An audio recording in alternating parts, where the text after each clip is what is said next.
Looks rather dark in here. Oh yeah.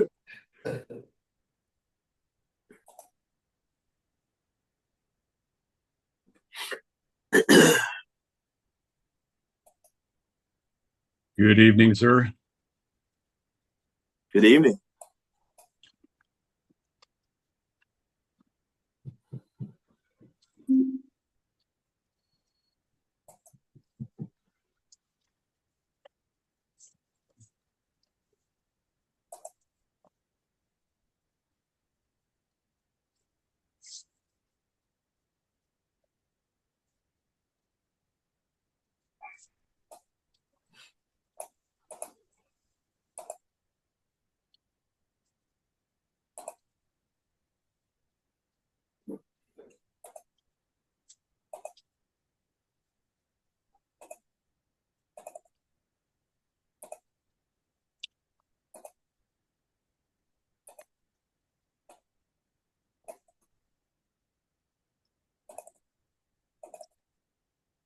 Should we give it a couple of minutes? Let folks in. I'd say so. I think Wendy said she's going to be a little late. Uh, Trying to think of who else I'd heard from. We already talked about how Christine won't make it.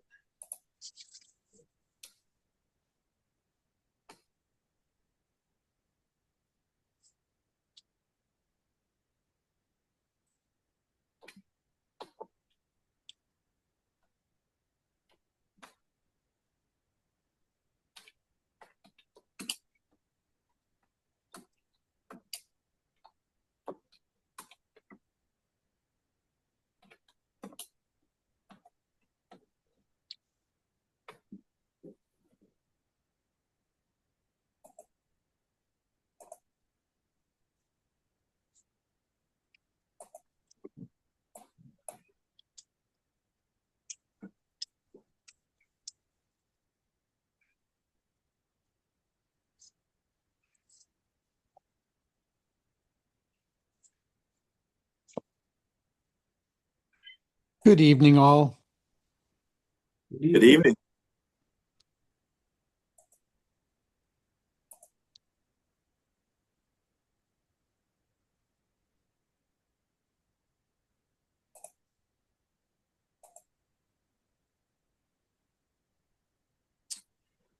See, how many do we have?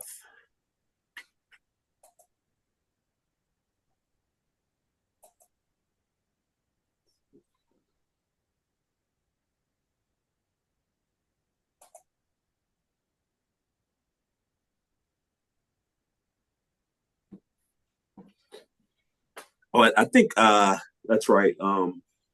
Angelique said that she wouldn't be able to make it tonight too. So we know Angelique is out. Uh, Christine is out. Um, Dale is out. Wendy. Wendy is out.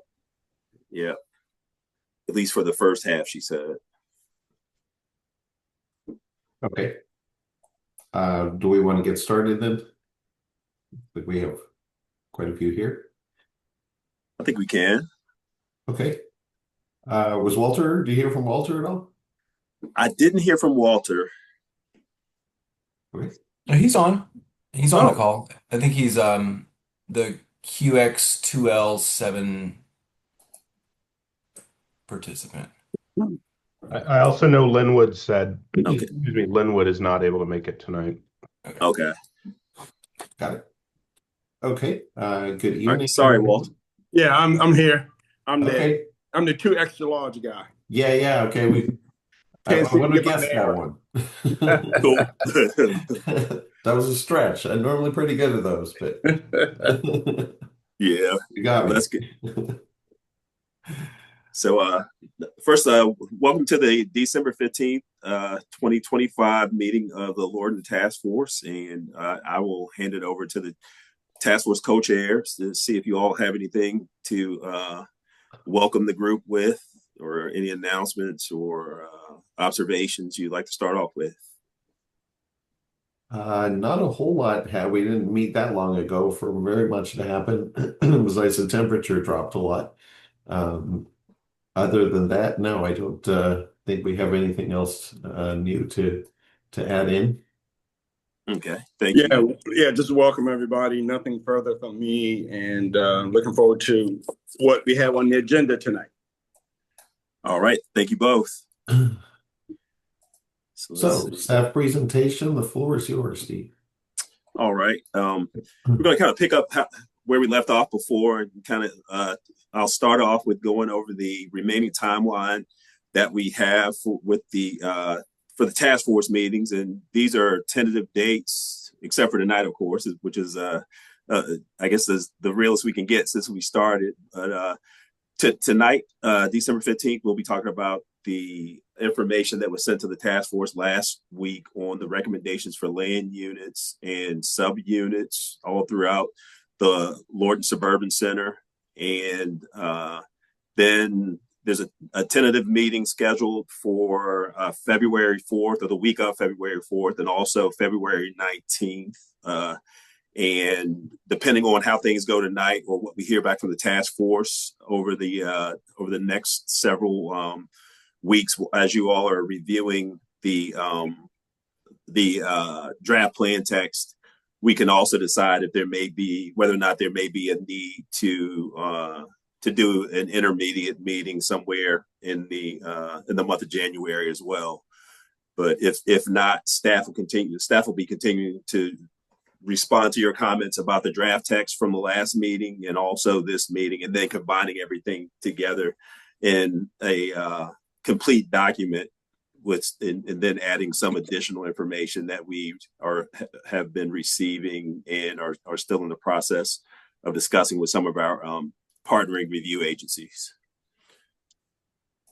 Just a single comment, Stephen, and staff. This is a pretty substantial list of items to go over, and every subunit parcel has new parcel numbers and plans and pieces like that that are going to take quite a bit of time. Mm-hmm. Some of them as well are, and quite candidly, areas that, as a task force, I don't think we did that much real discussion about them, but they're here, and so I think what I hope that we can maybe do tonight is focus in on the core area initially as to what we're dealing with from this meeting, and maybe and focus most of that attention there, because that's where we did do the work, and then we can later on pick up some of the other parcels, because I would like to analyze them and see about those parcels and think about them, and I don't think I can do it on the fly with everything else that's been in here. So I don't know if that makes sense. Yeah, that's the plan for tonight. We're going to focus on the core area, and also mainly the areas that have significant changes or significant updates recommended. With a lot of the rearranging of the land units and subunits, it's really just a numbering or relettering exercise, because what we wanted to do is we wanted to, and we'll get into that when we get into the discussion about the core area, but we really wanted to bring the core area to the forefront. So that took a lot of relettering and reorganizing some of those subunits, in addition to adding some recommendations, some high level recommendations for how they should develop according to the community vision. So we really weren't planning on spending too much time on a lot of things outside the core area, because for the most part, none of those, other than some of those industrial areas on Richmond Highway, in the Richmond Highway corridor gateway, a lot of those won't be changing. There won't be any substantial changes for those. Maybe updating the language to kind of catch up with where the countywide plan is going, but a lot of those areas aren't being recommended for any change outside of the core area. So Okay. Thank you. No problem. So as we discussed during the last task force meeting, just wanted to kind of take another look at how the plan is organized. And at the bottom two sections, we have the countywide policies and strategic planning goals, and then the area plans and planning district plans, and we with this plan amendment, those will not be changing. We are strictly looking at a plan amendment for the Lorton South Route 1 community planning sector and suburban center, and turning a lot of the language that kind of mixes the two up between community planning sector and suburban center, leaning more toward that suburban center designation by identifying a core area. And for tonight, we'll be looking at the top end of that. Again, this is what we did on November 20th when looking at the area-wide recommendations. But tonight, for December 15th, we'll be looking at the top end of this triangle or pyramid for the neighborhood and site-specific recommendations, and kind of getting into the high-level recommendations for how we view land use, placemaking, environment, public facilities, parks and recreation, from a site-specific standpoint, as growth and development take place in the future in Lorton. So the next meeting on February 4th, the plan would be to the current plan is to go over transportation, have the Fairfax County Department of Transportation return to you all with some recommendations for how transportation could also evolve to support the land uses in the changes that we'll be discussing tonight and that we discussed last month. And then for the final task force meeting, again, and these are again if only if it's determined that we don't need to do anything in January to kind of bridge the gap between now and February. But that final task force meeting would be the task force vote on the complete package of recommendations, and that would be for the site-specific land use guidance, and then for the community planning sector and the community vision overall, and then also having these other specialized sections that would talk about how these things fit at a site-specifically and also area-wide. So, and with these things, I mean land use, placemaking, environment, public facilities, parks and recreation, and transportation. So the first thing we wanted to get into is the core area geography, and kind of getting back to what you were talking about, Tim. The core area is really what what we hope most of your discussion is focused in tonight. And as you noticed with the information that we sent to you last week, the core area has been split into two land units, A and B. Land unit A is on the north side of Lorton Road, and then B is on the south side of Lorton Road, and also just to the north of Richmond Highway. So just with a brief overview of the subunits, subunit A1 is the Lorton Town Center, the Lorton Station Town Center, and that is at the northwestern edge of Land Unit A, and we have some site-specific. We're updating the site-specific recommendations to include the approximately 7-acre parcel between the town center development and the CSX railway, which was dedicated to the county to accommodate the construction of a commuter rail station with up to 700 commuter parking spaces, and is currently developed with large surface parking lots. So that's going to be, you'll notice that that's one of the most significant changes of what you saw from last week, and that's one of the sections that we want to hear from you about. And then on to subunit A1B, which is planned and developed with a variety of residential uses, including single-family detached dwellings, traditional stacked townhomes, multifamily apartments, and condos. And it encompasses the lower density portions of the Lorton Station development. And when we talk about site-specific recommendations or changes, you may notice that this site is just to the southeast of the town center, and it is currently being used as a commercial landscaping and lawn maintenance company and it's currently under the ownership of a real estate investment company. And when you take a look at the recommended land use changes, there is an option for this area for this site, which is also currently zoned industrial but surrounded by residential development to be redeveloped for residential development, residential infill in the future. So we want to hear from you on that area. Next is Lorton Marketplace, and we know where this is. It's on the south side of Lorton Road at the intersection with Lorton Market Street. And the recommendations for this area are to transform as a community serving mixed use center that can capitalize on its gateway location in proximity to and also within the Lorton Core area in proximity to the I-95 interchange and the Amtrak Auto Train station. And you see with these bullets, these are some of the recommendations that are provided in the text that you've been reviewing.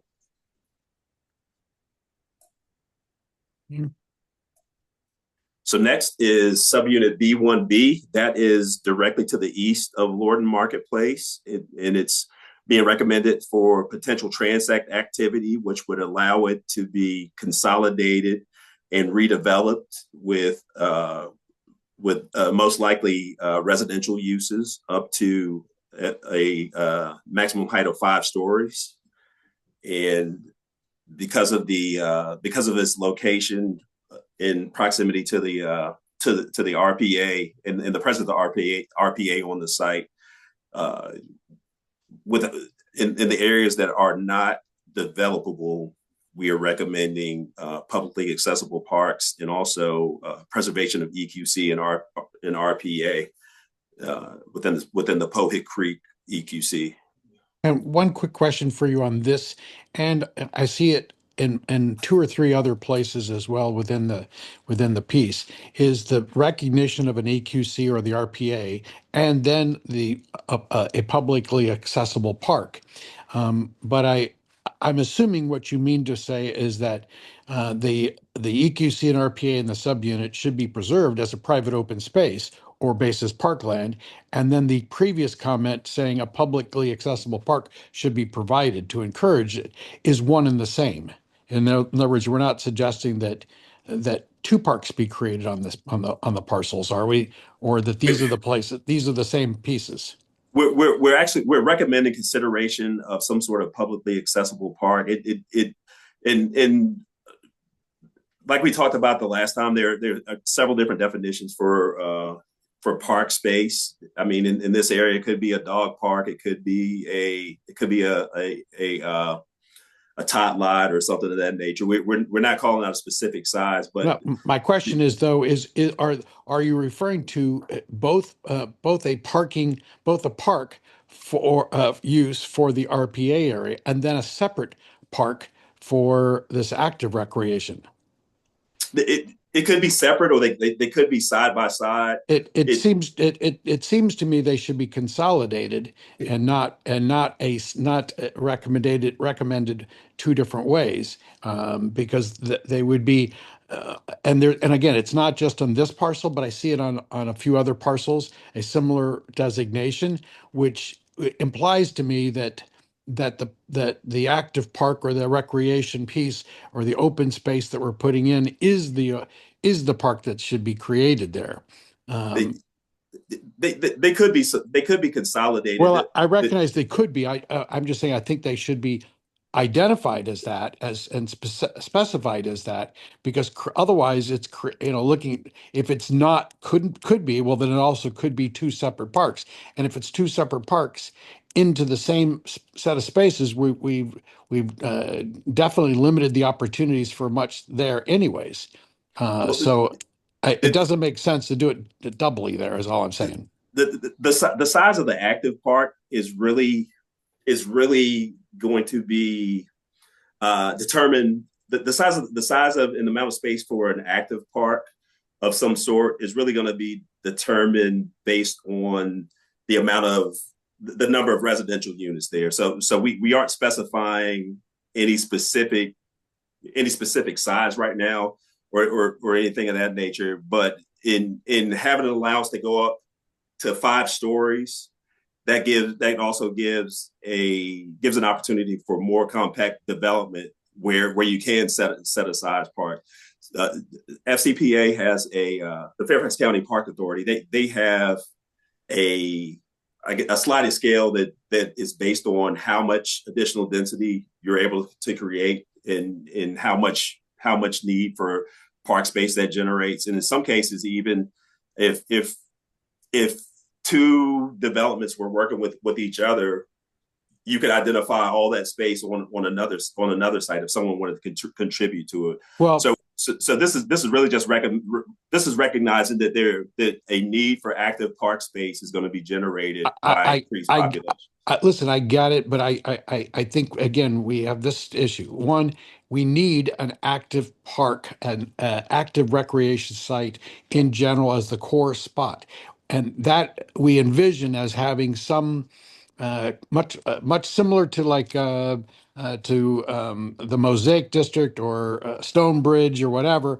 There is a active small area whereby people gather, and we want to be able to have communities gather and get to there.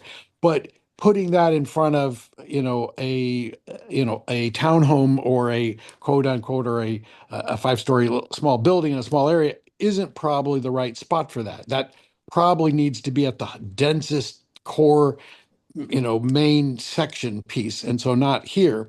And if we go across, there's already a tremendous amount of park like land that's just not currently parked across the street. We've got, there's got to be at least 100+ acres. It's all owned by the county and used under different pieces, but it's not being, it's not really being used as a park. So I think it provides all the park we will need.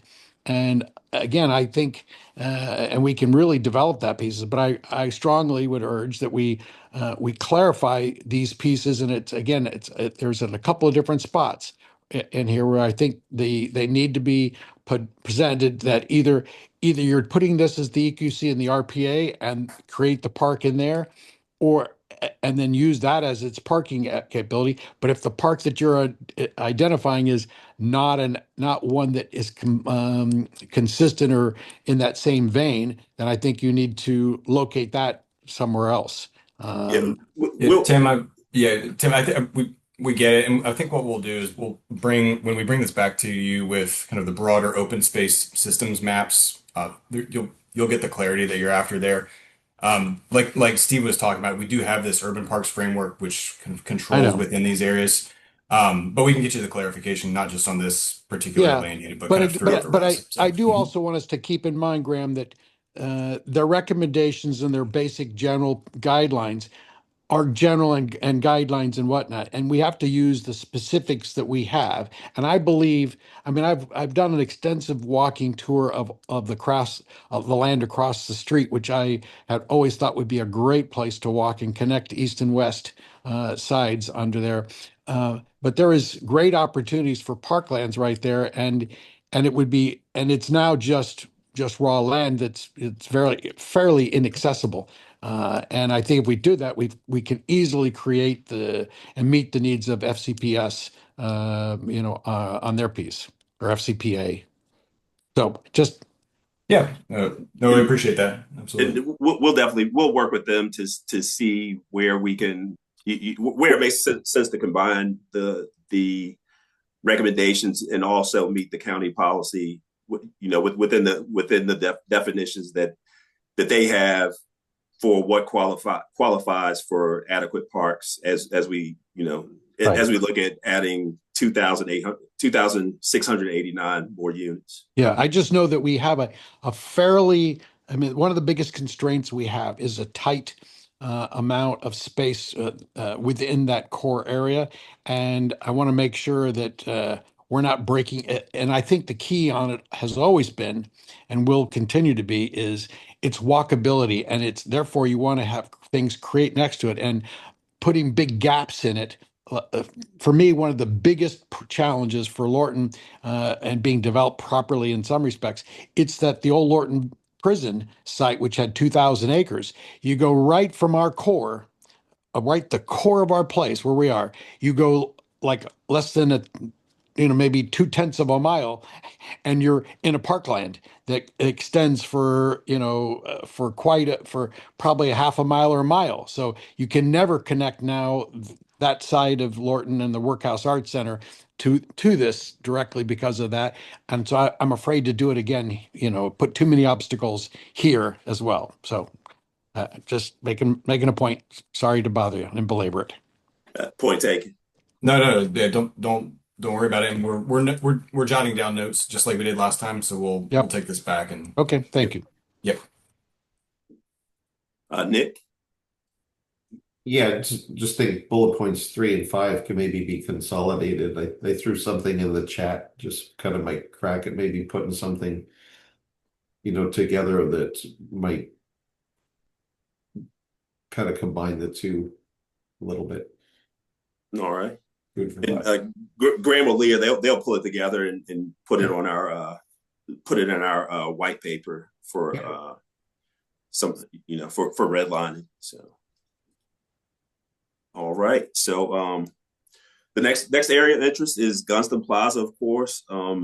This is subunit B2, and it was formally identified. It's currently identified in the adopted plan as subunit E5. And of course, this subunit is located between Armistead Road and the western side of the intersection of Lorton Road and Richmond Highway. And it's comprised of the Gunston Plaza Shopping Center and an office building, and also a former senior living facility. And much of what we're recommending here also falls in line with what we've been talking about throughout the other sites, in the way of allowing additional height. The recommended heights here are 7 to 10 stories at the intersection of Lorton Road and Richmond Highway, and then it would taper to 4 to 7 stories along Lorton Road and Armistead Roads. And the recommendation for public gathering space here includes a common green that would be located at the center of the site, and it should provide ample space for multiple uses and community events that would be at least 1 acre in size, per the standards of the Urban Parks Framework for these types of civic spaces. Structured parking facilities, as with the other two, are being recommended to make sure that we have adequate space beyond surface parking to do a lot of these things that the community would value. And as you see here are some of the concepts, some more concepts that were provided by Renaissance Planning when we worked with them. Stephen, are on the structured parking there, are you recommending you're recommending structured parking, and are you recommending a particular amount of it?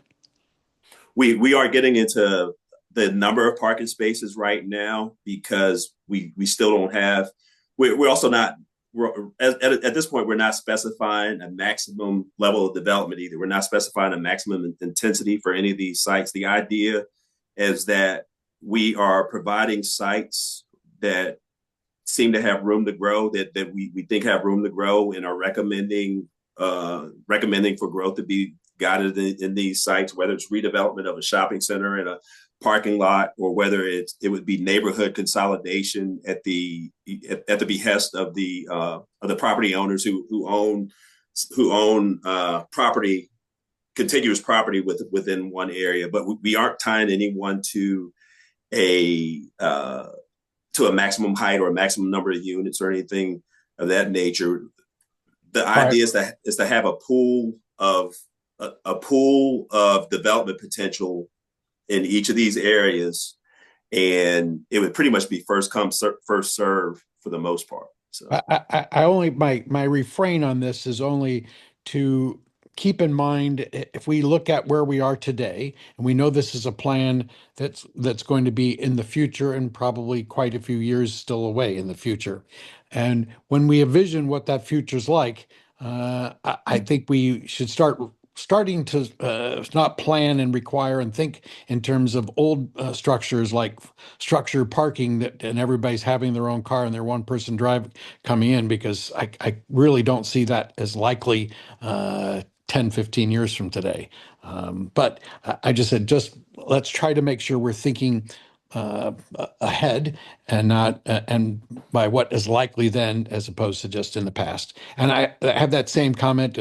For us at the Workhouse Art Center, we're trying to build structured parking. The cost of structured parking is phenomenal, and has limited value. And we're moving to an age whereby Teslas are likely to, or something like that, is more likely to come by and pick you up pretty quickly. So it may not just be sitting around. So just make sure we're not staying stuck in the past too much. Yeah, and I think with structured parking, it's kind of bridging that gap between an understanding that we do not want to see development that comes in and has like all this proposing a bunch of surface parking. So also agreed, we don't want that. And when we move into, say, a developer starts moving into the zoning realm from the planning realm, saying that they need to have structured parking integrated into these sites helps us make sure that there's not too much space on the ground that's taken up by parking, because right now zoning has they have some, especially for areas that are not identified as community revitalization areas. They have pretty strict parking requirements that still have to be met. So my sense is that the parking requirements that we have in there, or since most of the stuff needs to be redeveloped, if you were making surface parking and you're taking up all the landmass with surface parking, you're not going to switch over the existing uses. You wouldn't get your otherwise capabilities anyway. So I think it's somewhat moot. But all I'm saying, just let's. And not necessarily on this and exactly the piece, just make sure we think forward about how life is going to be, because this is a pretty far forward thinking plan. Yeah. And again, we just want to say, we just want to recommend that whatever parking is needed should be structured parking and not take up the ground space, because when this gets out of our hands again and it goes into zoning, once it goes to zoning, if we don't have this recommendation for structured parking, at least as parking is needed. Okay, I get it, and I apologize. I just want to keep us. I don't want to take it too long, so I get you. Thank you. Mm-hmm. So the next area is to the subunit B2A, is to the west of Gunston Plaza, and it is focused in that area along between Richmond Highway and Lorton Road, along Armistead Road. And again, the recommendation here being that it's in the transect it's in the transect activity zone for Gunston Plaza, is to allow it to have allow it to be developed in the future at a higher intensity than what's currently, or higher density than what's currently recommended. And with this recommendation within this area, it's mainly focused toward the to the north, toward the intersection with Richmond Highway and Armistead Road. We think that if development at the higher end were to happen here at this corner, we would want it to kind of match the heights that are going, that are the taller height, or the tallest heights of well, it's really the lower heights, but the heights of 4 to 7 stories or 5 to 7 stories, in that range, that would happen in Gunston Plaza. We think there's a great opportunity for placemaking to be created through having some height on both sides of this intersection and kind of creating a mini skyline or a kind of like an urban corner moment at this site. And that would, again, would be at the highest level of density and intensity. And it could be either residential uses that would go here, or there's also an opportunity for continuing that mixed use mixed use pattern that would happen in Gunston Plaza to the west here on this side. And with these two transect zones, the one that we looked at before to the west of Pohick Creek, and this one, as you were saying at the last meeting, Tim, we want to have this ability to create higher intensity and development, and that kind of creates that, whether it goes from east to west or west to east, that creates the on the south side of Lorton Road, that creates that feel of a totally connected, urbanized core area along Richmond High. I mean along Lorton Road. I totally agree. I think it makes good sense to do it, and it does extend. First of all, we've got a limited area anyways in Gunston Plaza, and maybe a harder nut to crack initially as well, because you've got already a fair amount of value created in that area. So I think, and the fire station's already sort of, developed on its own, and so it needs to be, and now kind of dominates that area anyhow. So it needs to be, offset by other pieces to kind of shrink its mass and contrast. So from that standpoint, I think it makes good sense. But I would take not just the 5 to 7 along the southeast corner onto Richmond Highway, and put it on the Armistead as well, so that you've got the mirror on both sides. Then you can taper off from in behind it in there, but at least on both sides of it, they look similar. And it also creates, a center, a new sort of center portion of that high density area, and gives you a bigger core. So I think that would make good sense. But I would encourage you to look at maybe try to not just put it on the one end, but try to do it along Armistead to kind of diminish the impact of that fire station, which, if you go over there, it's big comparatively, sort of dominates everything else. Yeah, I think the idea is to have it in that. Let's see, in that. It's not going to move. It just needs to be. I just want it to, shrunken in that it's not the entirety of what you see there. Yeah, the idea is that they'll have the tallest heights in the vicinity of this intersection between Lorton Road and Armistead, and then it would kind of taper down going into the neighborhood. Don't you want them down there in the other part down there by on Richmond Highway where the BRT, because the BRT Gunston Plaza is already a very big area, and you're wanting to see more units there because that's where the BRT would be. This would be right across the street from it. You could continue it.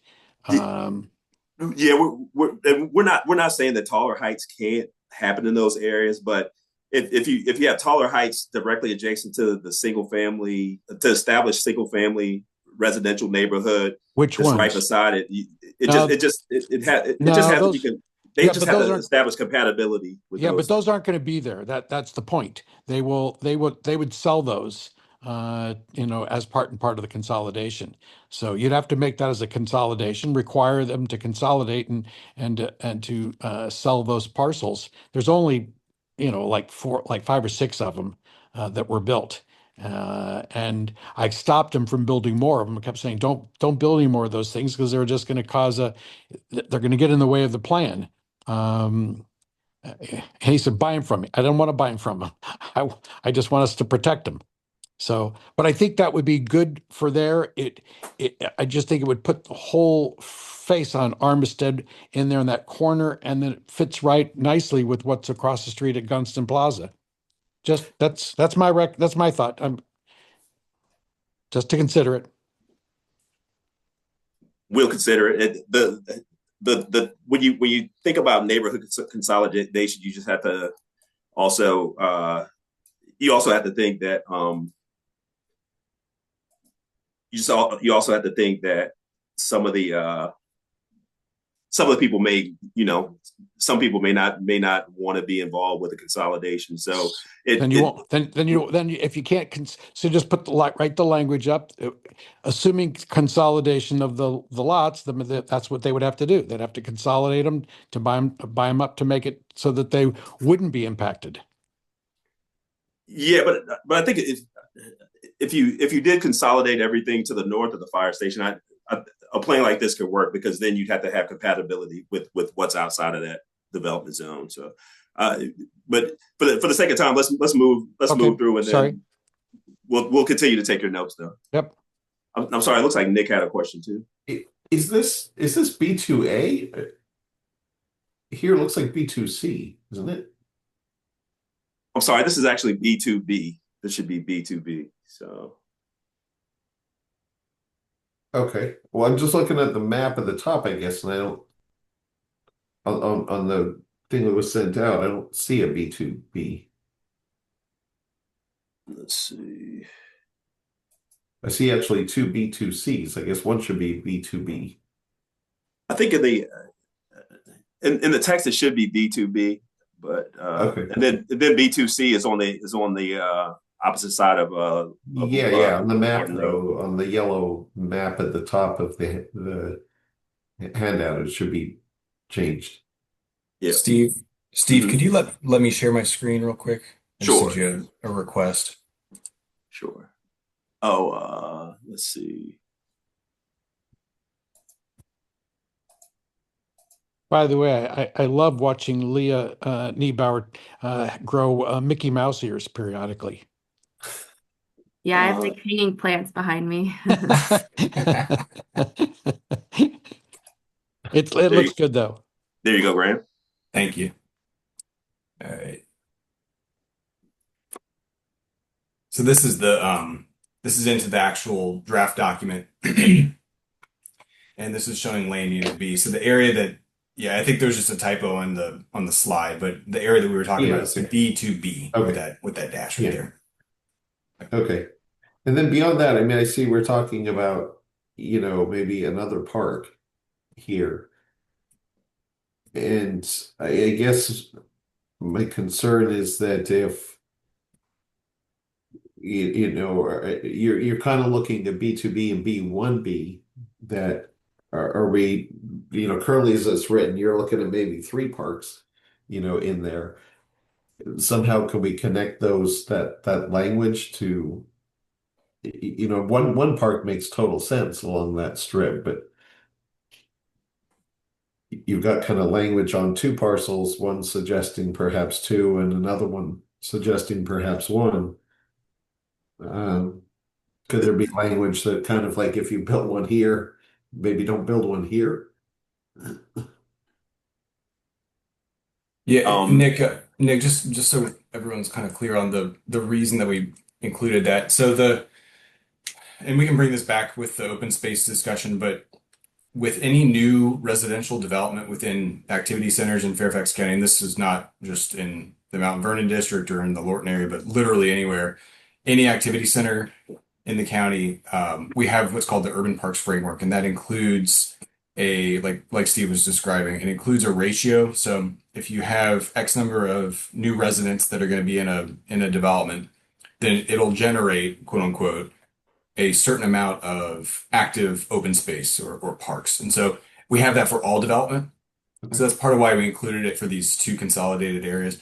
That said, to your point, if there's an opportunity with a rezoning to bring in a broader area, then absolutely. I think that makes a lot of sense, because you get better consolidation.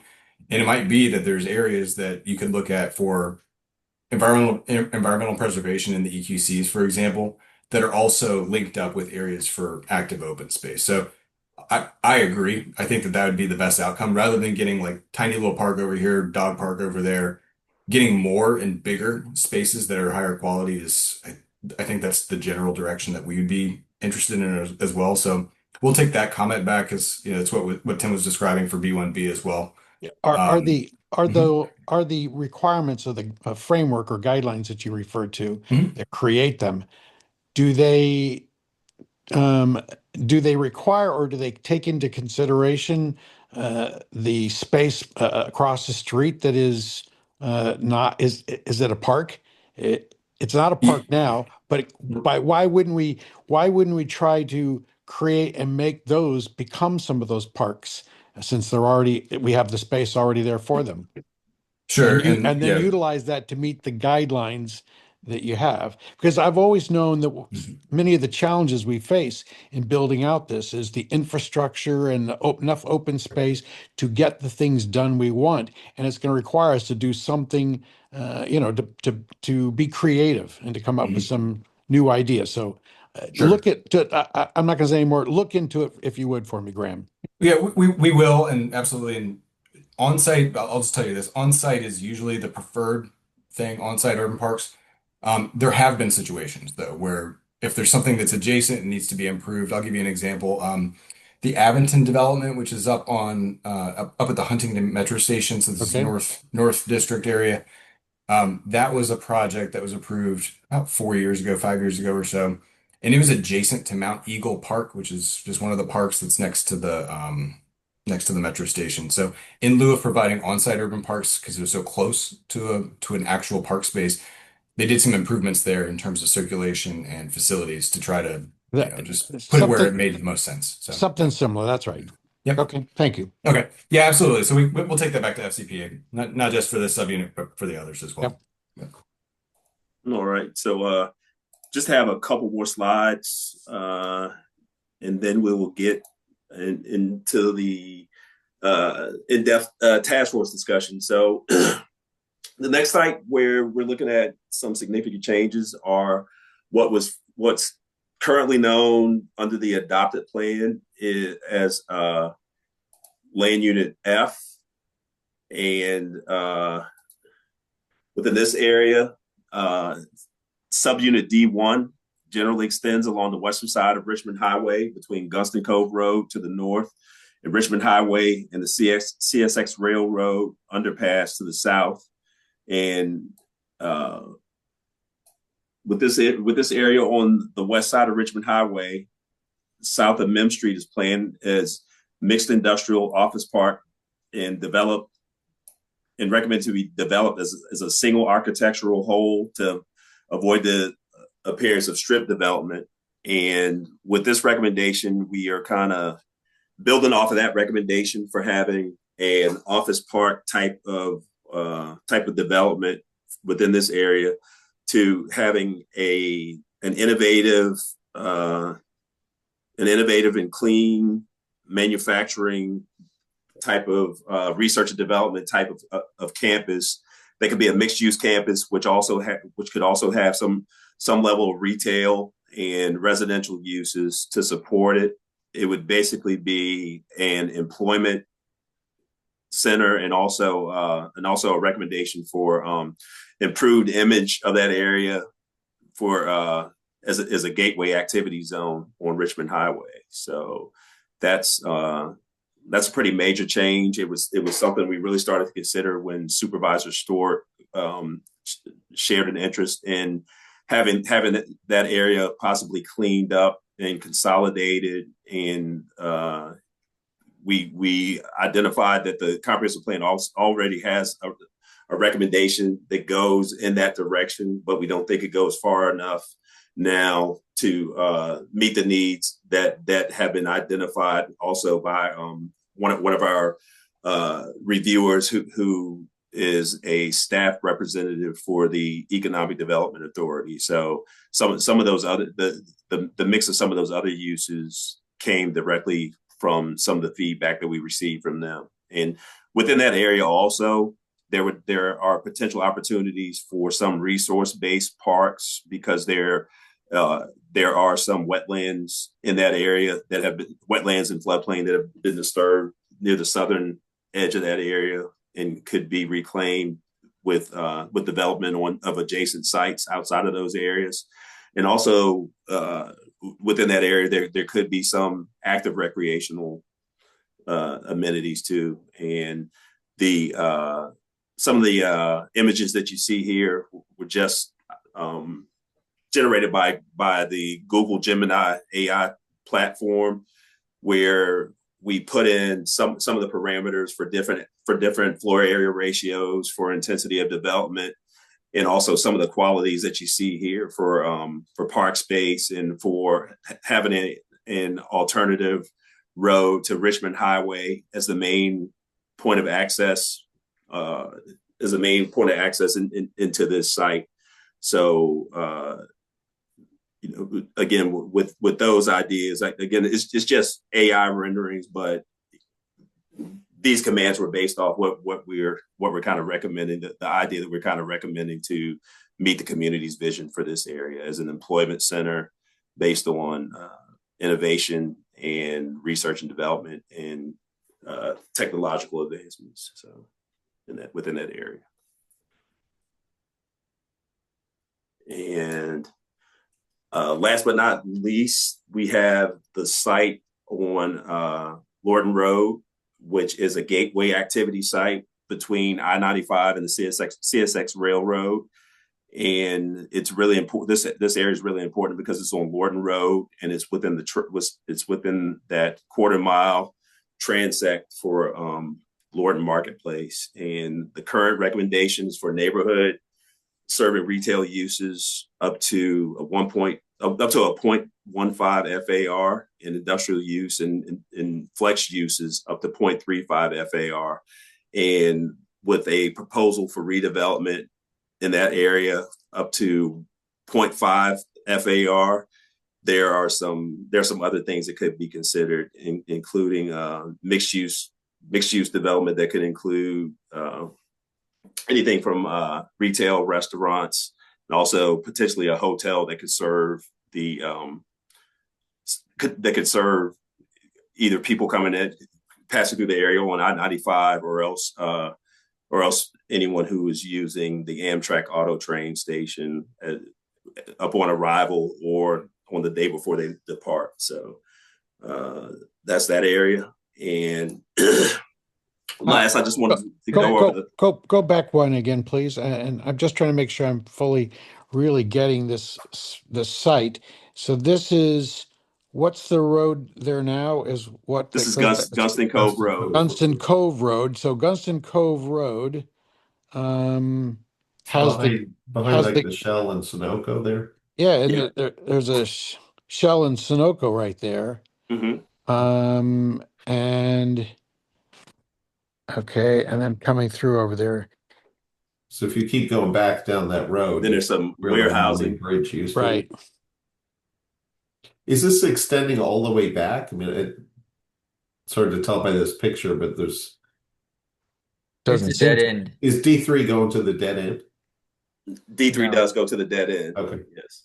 So would you be recommending that density all the way back? It would really depend on the type of use, the mix of uses that would be proposed. If there were mixed uses and employment generating uses, right there in that area, because this area is also within the core area. That area. So the question is, here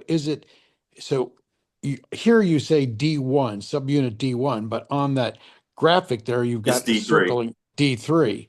So it's yes, I just flipped back to this because this is the map that you can see. So it's really the entire D3. Extent of D3. So it's D3 we're talking about, not D1. It's D3 we're talking about. And yes. D3 contains the 60 acres roughly.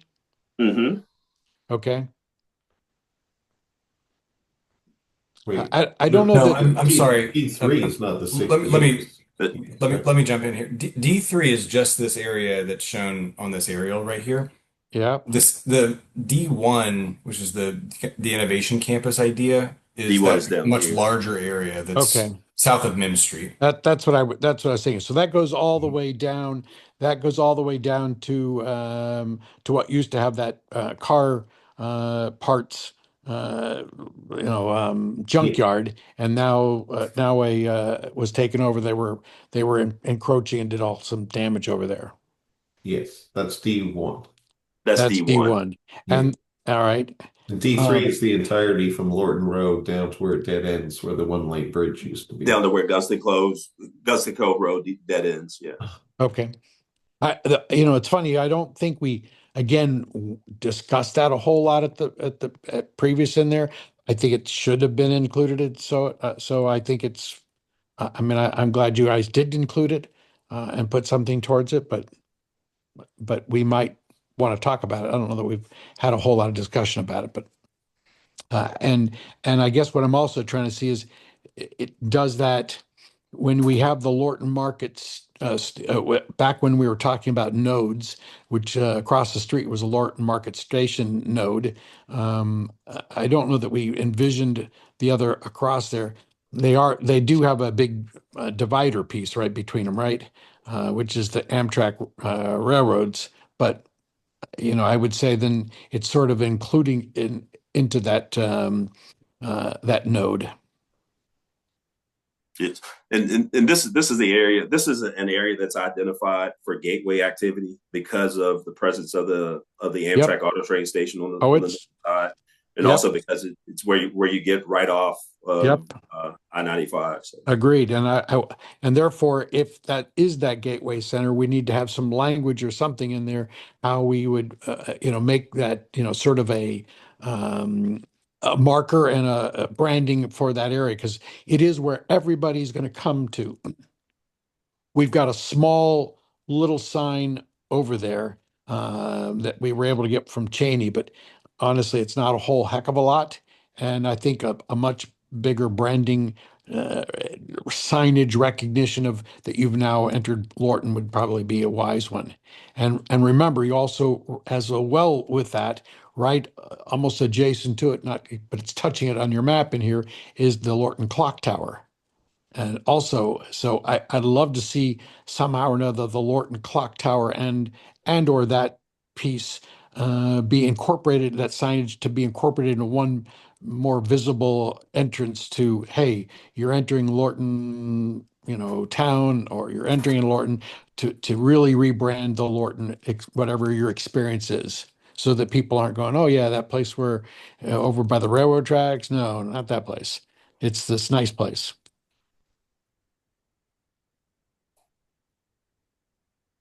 I'd So like just, to, if possible, just make a quick comment following up on the comment about Gateway. Fahim Darab with Wiregill.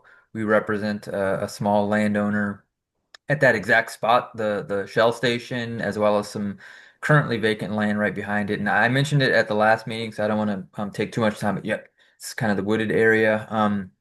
So we have a special exception in right now under review where we're proposing to implement some gateway recommendations, but we're proposing to improve that frontage there. There's a current maybe 4 or 5 6 foot tall retaining wall along there, and yep. it's right at the intersection. And it's kind of a rundown, beat up spot, frankly, and we would like to improve it. And I did notice that the language that was restricting auto-oriented uses is not in for subunit D3. It's been removed. So we very much appreciate that. We're hoping the task force and staff sort of is supportive, or at least the task force is supportive of keeping that language out there, because in the short to midterm, our proposal is to put convenience store there, a small restaurant, and fix up that frontage, put some signage. And we've had conversations with supervisor staff about exactly what that might be along on that retaining wall. We're working with VDOT on that. So if there's anything specific you all wanted, our ears are open. It's in review now with zoning staff. So, but we would like to. I mean, I'm curious to know if the task force members are supportive of, removing that restriction on auto-oriented uses, because there I saw that the D1, which is much further south at Mim Street, does retain that language. Basically saying automobile-oriented uses should not be allowed. So hopefully the task force is supportive of only keeping that language for D1 and allowing our use up at Lorton Road and Gunston Cove Road. Fahim, you do realize that the entire purpose of what we're trying to do is to increase the potential values of the properties. and this property as well. So I would think that is what they would care about more than that it be a specific use like a convenience store or something like that. The whole point is to give you options to be able to do something greater than what you can do now. We do need it. Listen, the gas station is good. It's a good. I take my car there. It's a good place to get your work done and things like that. It's a very central spot as well, though. And all they're doing is saying, hey, if you do this, that, and the other, then you could build this to even a higher, greater value piece to consider. Right, and that's great. The language in there about the 0.5 FAR consolidation, we have no issue with that. We think that's great. Yeah. For the long term, to, like you said, increase the value, maybe allow hotel or whatever the other uses are. But in the short to midterm, the property owner's interested in these, types of uses, a gas station, convenience store, But restaurant. but Fahim, this group, it's a Lorton Vision 2040. So we're not dealing with the here and now. We're only thinking about what could be and what could be down the road. So so that the question is what you're doing with that property now is not something we envision, nor have we discussed, or would we discuss normally. Well, hopefully you would, think not just long term, but also sort of midterm. And uh, so, I mean, that's why, I'm respectfully sort of Yeah. Okay. I think hoping you this all is a are win-win supportive of for you. staff's I mean, language. Sorry? this allows you the current use in this language, and it also allows you by 2040 and beyond an even greater use. Correct. And we're supportive. We like the language as proposed by staff. Hopefully the task force is also supportive. Thank you. Thank you. How are we doing, Steve? So that was pretty much my last slide. Okay. Again, I just wanted to focus on the areas of significant change in the core area, and then also in the gateways on Lorton Road and Richmond Highway. And the purpose of the meeting again is to review the draft recommendations that you all received last week and check it for content and give us your the content and the structure. How it's set up with the different land units and subunits. Does it make sense where we've drawn the lines and in all these different areas and locations? And are we meeting the intent of the community's vision that you all adopted?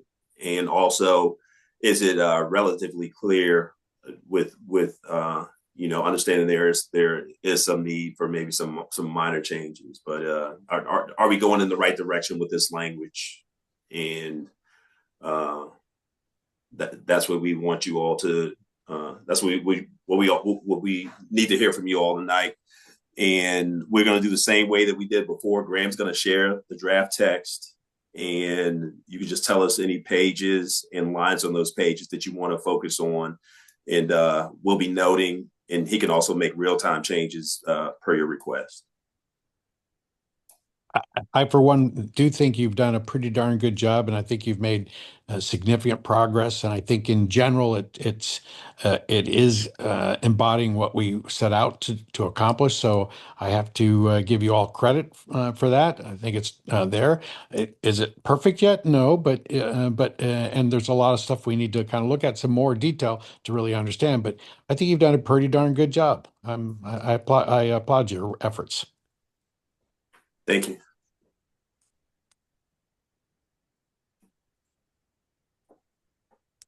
So, is there anywhere that anyone would like to start? Any particular? You can see here the land units. Go down to page 8, subunit A3. I must admit, I'm not all familiar with the names of those communities, but I've never heard of the towns of Pohick. Is that on the northern side of Pohick Road? Yes, Okay, that would be Pohick Estates. right. That's what I thought. If that's the case.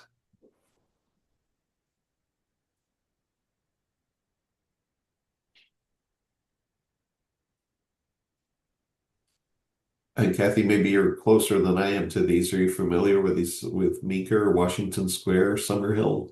I'm not familiar with those, Nick. No, I What just was, assumed it was like Pohick Estates, like you did. did you say Meeker? Yeah, What do you see on Meeker? right there on the line 3. Didn't we identify this last time as being another part of the county somewhere? The the names that we have listed here come from the I guess the original names that were given to a lot of these areas and are still in our GIS system. So Okay. anything we learn from you all, we'll also let our GIS folks know that the names may have changed. Can you show me what is where Meeker is being referred to? So can you pull up the map A3? Let's see. I know the Meekers, and I know a property they have, but I didn't know. And that was one we would have, Nick. That's the one we had talked about as potentially Yeah. wanting to come in. With a John Regan Yeah, had a piece of theirs under contract. that's further north there. You see A3 there, Right, right where that mouse was. right. But Meeker property. that's what I know is the Meekers. I mean, that Yeah. Meeker owns that. So A3, that's not so I don't know, within this community, within this A3 sector, there's an awful lot of names on there. I think if someone can just verify, I mean, you've got 1, 2, 3, 4, 5, 6 subdivisions, but I don't think those are accurate. Let's see. That Meeker family had owned it, and his dad Yeah. could have owned some of those property over in that other area. I don't know that to be the case, but I do know he still owns like, 80 or 100 acres or something back there. According to the county records, the Meeker subdivision is right where the A1B is listed. Okay. It's that area that has that red Oh, is line. that what the one that goes that's just a town straight there or what? Mm-hmm. It kind of has like Are y'all seeing my screen? Yeah, I'm looking for I'm trying to Okay, read. so this is what we had based everything off of, I believe, Steve. So you got like yeah. Washington Square, Okay. Towns of Pohick is this one right here. It's a very small infill subdivision next to Washington Okay. Square. Okay. Yep. And Summerhill, Pohick Yep. Village, South Point. and Meeker is just to the north of Washington Square, Graham. It's that kind of elongated. Uh, it's almost a rectangle, but then it has it's almost like a paddle shape or a panhandle. Yeah, a That's little that's jog. Meeker. Yeah, Okay. Okay. that's the Meeker subdivision according to our GIS record. Nick, do you remember that? Wasn't there this gal who used to come to Lorton to South County Federation for years, and she had a piece like that back over there? Is that? Was that them? Uh, don't recall that one. Maybe before She, my time. okay, could be. All right, never mind. Sorry. Yeah. Okay. Well, But regardless, we can double check the names, make sure that they reflect yeah, what yeah. people actually call them. Yeah, it looks like I just haven't been back in there and there's no signage maybe on the front, so I could be wrong. Back up here. What's your Pull up my document here a second.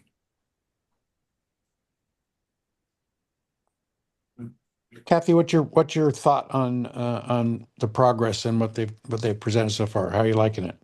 I mean, personally, I think it's really clear. I think you guys have done an excellent job, and it reflects exactly what we wanted, which was a gathering place, a actual place, not just some pass through. I really love the idea of getting off the highway and having the gateway to Lorton. I'm excited about this innovation campus and would love to know more. Thank you.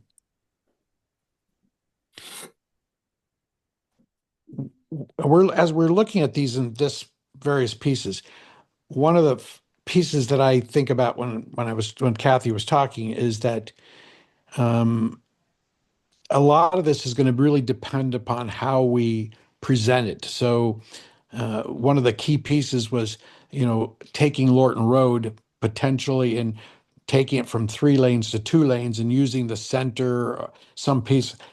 But I don't think is there any parts of that listed in this draft, or is that going to come at a different stage through solely on the transportation side? Right now, it's solely through the transportation side. That said, within the core area, we have that overall, the way that we've structured it is we have that overall development potential Yep, within subunits A and B, or lane units A and B. yep, That's the piece that would likely be affected in terms of the actual maximum number of units across all of the lane units A and B. That would be impacted by the total transportation capacity. So what we've done with the subunits is, and you'll notice this, we haven't assigned like explicit density recommendations to say subunit A3 or subunit A4 or whatever. And it's because we think within that core area, y'all are after flexibility within the broader core area so that we're not saying you get no more than 20 units to the acre on this parcel and you get no more than 5 units to the acre on that parcel. So right. high level, we haven't captured anything here about the recommendations for Lorton Road or any of the other transportation kind of network things yet. But that's still to come once DOT has completed their analysis. I just wonder if we should include some language in general that we envision that there being a corridor and it being one that is again down Lorton Road in this general vision part of it, recognizing that the transportation will actually determine exactly how that lays out or what needs to be done with it and how it works. But I think there may be some value in in sort of describing that vision somehow as not a cut through area for Lorton regular traffic to come through, but the center of Lorton and a area that's going to be having a lot of pedestrian on both sides and something in the middle. And I just think might be wise to put some of that down in some general spot. Yeah, agreed. And I think we could put that into the community vision and planning principles, because Lorton Road being kind of like the center obviously of Lorton. The design of that street is probably the most important piece of this whole thing, other than Yep. Richmond Highway. So I think where it belongs, if that's kind of a priority of the task force, is in maybe it's a planning principle in terms of describing the character of that specific roadway. I think that would be fine exactly where it is, but it could be in that. But I do think it's important to kind of do it because I think it helps paint the picture, and therefore the objectives that is really we're trying to achieve, and that one helps people who are coming in to make sure they start with that idea to begin with, so they start with that they're going to need to do something that is in keeping with that, and then and again, I think it just helps color it for everybody else too. I'm going to be gone. Nick's going to be gone. He's going to be too old, by 2040 or something himself. We'll need to. We won't be able to count on this. We'll have to have it all written down. Yeah, sounds good. Tim, I think that's a great idea. Also, to just piggyback on that is the pedestrian. We talked for a while about increasing pedestrian access, especially along Lorton Road, so that we can make it not only more visually appealing, but also safer. That's a high need actually in our area right now. We've already had 2 people killed on our roadways, and we have children even walking along Route 1 without sidewalks. So, and including Pohick Road, and those are usually some of our citizens that are lower income. So I think that making that, also highlighting that, will have greater favorability in our community. Totally agree.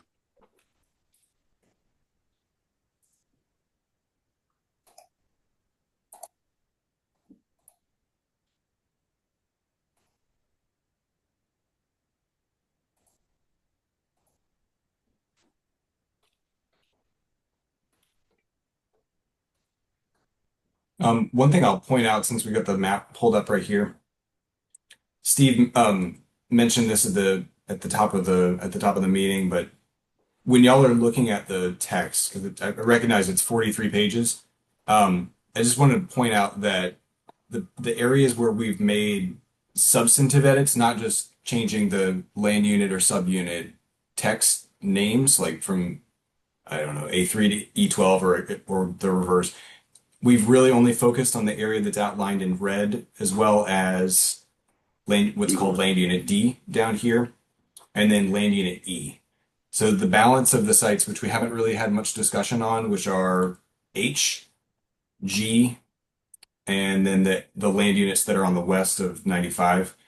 We changed the letters, but we didn't change much, if anything, at all in the text. So you don't Okay. have, feel free to read it, but Yep. don't Okay, expect good. any changes compared to the adopted plan in those All because right. we just, All right. like you're saying, Tim, we haven't had any discussion about them. Okay. You guys didn't do a red line edit version of it so you can see what's been changed? We haven't yet. We can, and That especially for those areas where you I don't think necessarily need to focus your attention, we'd be happy to. Well, I think Yeah. it would be really helpful for our core section to say what's being changed, and frankly, the actual language. Here's the existing language, and you're crossing it out, and you can see what you're replacing it with, and that helps us really get a better sense. What is it we have envisioned before? Where are we taking this? Does it Yes. move this? Do we think it's moving the piece forward? So I think that would be a good idea. We can. Yeah, absolutely. And I'll just say that between A and B, it's pretty much a complete rewrite. Those Okay. subunits and those land units. And then F, G, D, H, those by and large Yeah. completely Yeah. the same. There's a couple little tweaks for edits, but yeah. I understand exactly what you're saying. Okay, in that case, it's probably if they're rewrites, then it's not subtle, a little different distinctions. Yeah. Then really all we really need to do is do it for the other pieces. Just say, okay, yeah, they're fine. We can check the box. Yeah, we looked at it. It's not significant. Yeah. Yeah. What we can do is we could, at a minimum, because we could do this pretty quickly, we can at least in the document just note which ones are ones where there's edits or which ones Okay. are just no substantive changes at all. We have that's easy. We can do that tomorrow. Okay. Yeah, and one thing that we've talked about is because it's not only looking at subunits A through H or whatever is currently in there and changing them as they are. It's also moving what was in land unit E to now to A. So it would have been really we've been kind of going back and forth is like maybe thinking a big part of the exercise is just striking through most of the entire adopted text and then adding new text because it's not just replacing recommendations in A, but the recommendations that are currently in A now move to I or L or M and things like that. So with the time that you've had to kind of review it and also discuss it tonight, we didn't want to have that much confusion. We have that note at the beginning to say basically, what's in A was formally identified as land unit E part or subunit E12 or subunit E7 and things of that nature. But if we would have had it all, we're going to have to do the strike throughs before it goes to the board of supervisors. But if we would have done it now, you would have had like 80 pages to kind of weed through things rather than just focusing on what we're saying and how we're trying to align everything with the vision now. So.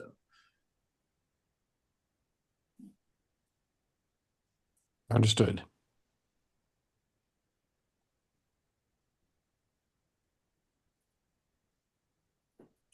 So, are there any more comments, or do you? Maybe we can flip to subunit A1 A, I think it is, Graham, and take a look at what we're recommending for the town center and the areas surrounding the VRE station.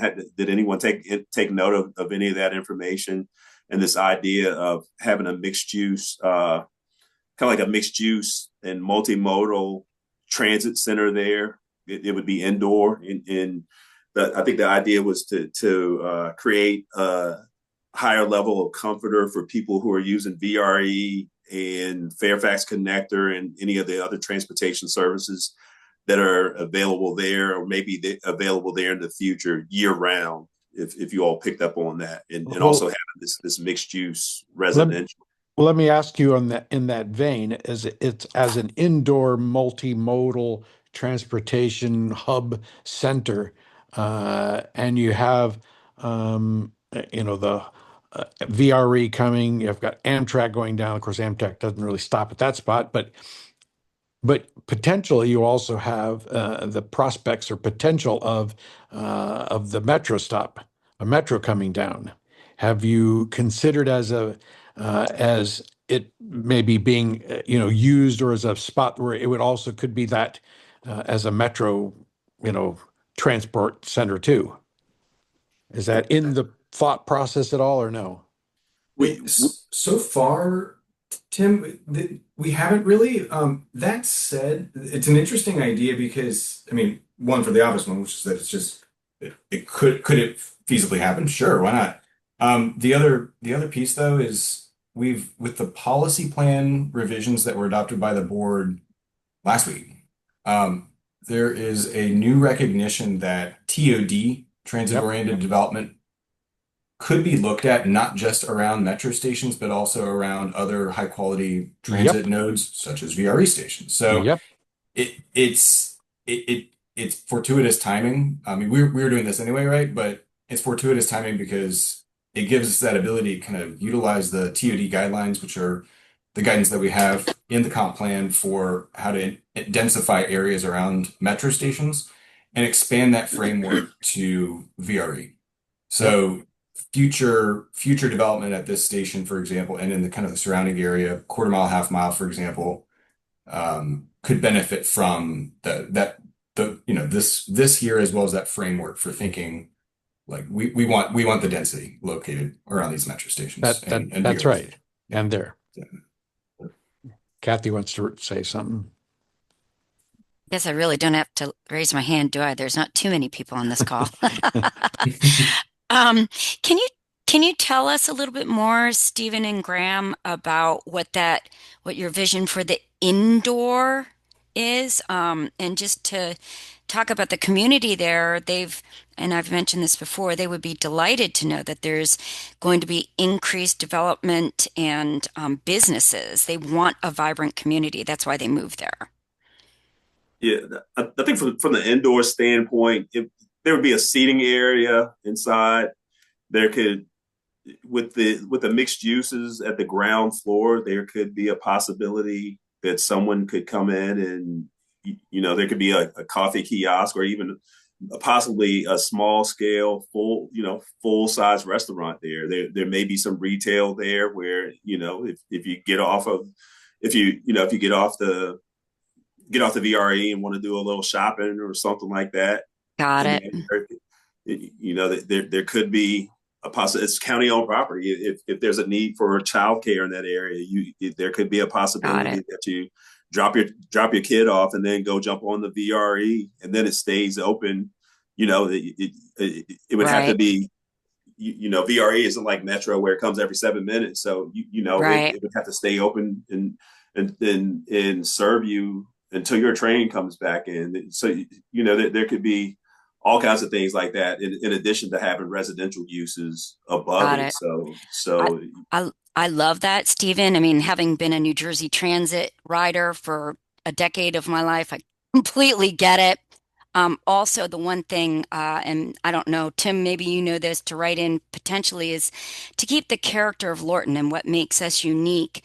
And I've seen in Perth Amboy how they've redesigned their, I've mentioned this before, It's the armpit of New Jersey, and they completely redesigned it into an artist colony area. And their train station plays a pivotal role in that. So perhaps aligning with the Workhouse Arts Center and some of what we have on the other side of Lorton. And maybe, I don't know if that needs to be written in, but it's just an idea to keep the character consistent and again, to give Lorton a sense of place. Those are both really good ideas. So I think that makes perfect sense. And just kind of following back one step too, back Graham, that TOD aspect, would there typically in that densification allows for greater density in those TOD areas. Would are we currently could we gain any advantage by using that here in terms of being able to increase densities at this spot? If using that argument? Yeah, it's a good question. So with the total core area, what we've proposed is so far we've got 20, I think it's about 2,600 total units that are planned within for the broader core area. Right. And so at this particular station, what we have is 4 to 7 stories, just recognizing that there's existing 4-story development. There'll need to be a transition in height and that sort of thing. To your question about the guidelines, I think it's just a greater and clearer recognition of the character and arrangement of transit facilities and open spaces. But I think more critically, it recognizes that density is a key piece of all of this. Like we have this kind of reactive plan. Yep. This is my opinion, by the way, but we have this plan that says we don't want density in certain locations, and that's kind of the basic structure of a majority of the comp Yep. plan, Yep. except in certain locations, namely our TOD zones, where it's like to the degree possible, we want the highest levels of intensity concentrated in these areas, right? Yeah. So it flips the argument on its head about how we do comp planning, which I think is critical, and it kind of establishes some other more qualitative criteria for how to evaluate projects that come in within those TOD zones. So you still get something that fits in, but it's this recognition that you need the activity density to make ridership work, to make the whole system kind of Well, function. and the point is, and this is why it is so critical, and Kathy knows because they moved in and the neighborhoods that she moved in with at that point, they moved in there because that's what they envisioned, they thought they were going to get. And it Right. just hasn't materialized as much as the expectation. And so the point of the matter is there are many people who want that, sense, and here's the place to do it. And we're trying to get those things. Let's see if we can maximize it, at that site, because you can use it with that TOD aspect. So just kind of echoing that sentiment. And Might look. it might be worth adding a bullet, not just on this one, but also on the other two key activity nodes about that, because we've taken out the maximum density recommendations, it might be worth just saying that this is an area where kind of higher intensities are encouraged, Envisioned. basically. Yeah. Encouraged. Yeah. Yeah. And along those lines too, when we have recommended heights, rather than saying just up to a certain height, we wanted to start with a low range, understanding that, on this site, on a site like this, you don't want townhomes. So, the minimum height should be 4 stories and up to 7 stories. You need to fall within that range, because we're trying to get density in these areas, so it's rather than just saying from the ground up, you start at a higher story, because that's the form that we need to see to make these things work, and also to make the vision work when we know that the overall vision requires growth. So.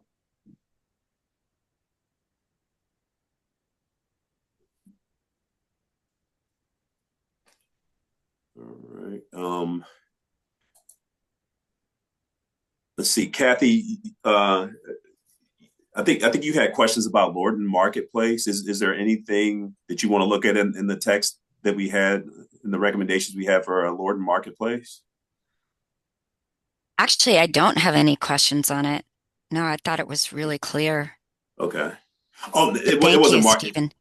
It wasn't marketplace. It was the It, innovation, yeah, yeah, the gateway. Yeah. the I'm sorry. gateway. Just wondering if, oh no, it's okay. I was wondering if people might have questions about it, and what was planned, what the vision is. I think there's a lot of people that are afraid of data centers around here. Yeah, and I think the focus for that area is employment generating uses. When we talk to when we talk to staff at the EDA, the idea that they had for data centers would be sort of a micro data center, data centers that are tied to actual employment. So it could be, could be a small section of a larger building that has offices and research and development and things of that nature, but also need some sort of cloud infrastructure or something like that. But we don't really, because employment goes hand in hand with the residential aspect of this area. If you get employment in this area and you have more people living in this area, you don't want all those people still having to commute to other parts of the county or other parts of the region. So, and things like that also kind of help us, I think, bolster our case for when it comes to the case for transportation. They're more local trips, so they're shorter trips and not so much mixing in with the cut through stuff or having this more of a fully functioning 24-hour core area and suburban center is the idea. So Would it be in a combination with the university or with a employment like welding, more blue collar type trades? Trades is the word I'm looking for. Trades. I know I had heard something a while ago about that. Is that part of the vision?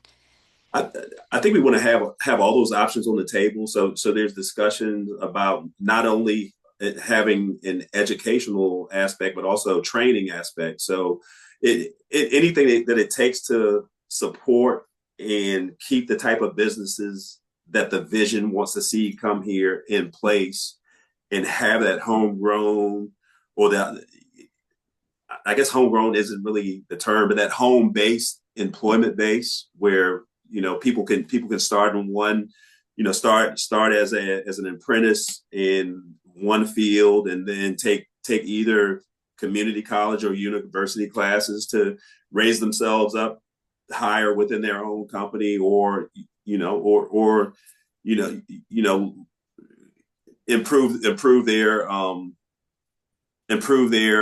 skills within a given trade through training programs. But we want to have this kind of like as a fully functioning community where people can work in a place like this, grow in their job, live next door if they choose to, and shop and eat, when they get off work, very close to home before they jump in the car, or in the future before they jump on the BRT, Right, right. but before having to go out of the area to live or go out of the area to work, have a full land use ecosystem within this area if possible. It's great.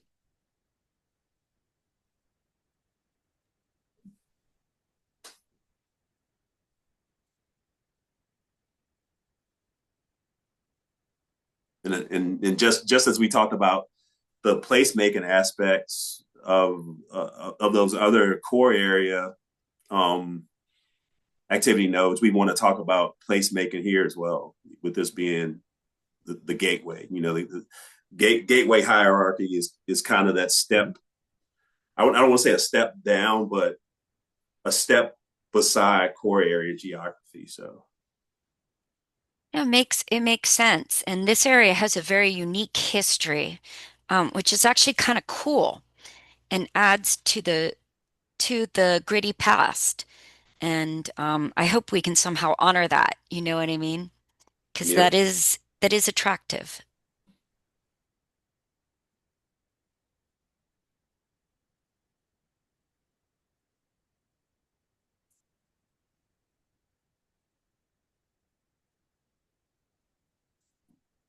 I think certainly for the people on this call, we've made so many revisions to this that it's all feels like it's coming together a bit. I'm sure everybody's going to want some more time to kind of review and familiarize themselves with some of the areas outside of our core. Um, but I think certainly we're getting a lot closer. What are the next steps, Steve? That's February something is the next meeting. February 4th is the next meeting we have on schedule, but we may fill something in January if we have enough information from parks and also parks and DPWES on the environmental side. And also there could be an opportunity for FCDOT to come back to you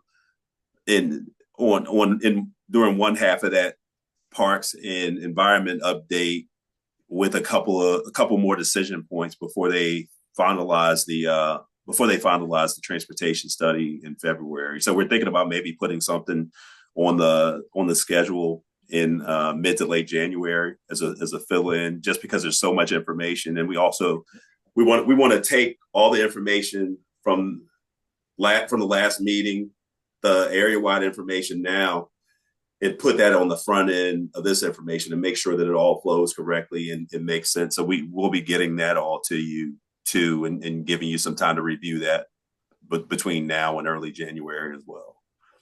What are, I'm not so familiar with the process, and I feel like maybe there are other hands going to kind of review this. Who or what are outside factors that could look to make changes to our progress thus far? Who will come in?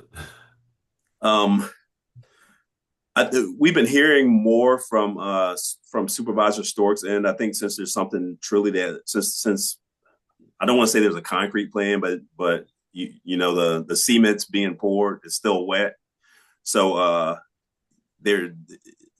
we're hearing more from the Mount. We've heard some more ideas from the Mount Vernon district office that that I don't count that as really outside, but like tonight is the second night we've invited Fahim and his team to observe your discussion, just because they have what could be a significant change going in that gateway area. We want to reach out to some of the other property owners too, to let them know that this is happening and there's draft in hand, so we can hear from some of those as well. But in the end, when there's a draft in place and you pretty much encapsulated the vision and also how we paint all these different corners of the suburban center in light of that vision, that's when we're really going to also be doing more community outreach with a lot more of the folks who live in this area, who have who own property in the area as well. So we want to have this. We want to have it pretty solid too. You all are our citizen advisory group, and having you all take a look at this information and make sure it makes sense and make sure that it matches what you know and have learned from your neighbors and your friends and all the people we've done all the previous community outreach with. First, you all have been and will continue to be the most important sounding board for this project. Okay. And when is FCDOT expected to finalize? In February. In February, okay. Mm-hmm. Kathy, are you? Sorry, my one of my bonus childs just came home from college. Oh. That's I wasn't like doing that to you. She was just across from me. You frantically Sorry. had something to say. Oh, no, no, boy, it's I really thought I was really gesticulating. No, not quite. I thought you were excited about the transportation study finishing. Yeah, Isn't everyone? Come on, let's be real. I think Tom would be, very thrilled to have that kind of excitement about study there. I actually think you guys have done a really great job, and thank you so much Yeah, for your hard work. I really mean that. Thank you all. It's I know it's been, I guess, kind of, there's been times where there's been a lot of work that we've had to kind of catch up on, a lot of things that we're really trying to make sure we're encapsulating all that we hear from you and all that we've heard from the community in a way that really now aligns with how the comprehensive plan is written. So it's not too detailed, but also, at the same time, very flexible, because we don't want to have a situation where this gets adopted and then someone finally takes interest in it, and they have to then go back through another process where they amend the comprehensive plan because we've been too strict about what they could do with things that we weren't even thinking about because they weren't involved with us in this part of the process. Right. Wow. Well, it's been a lot, so we appreciate it. Okay. Is there anything else on the agenda for this evening? No, I don't think so. I think we let's see. I'll see if I can share my screen again. Just a second.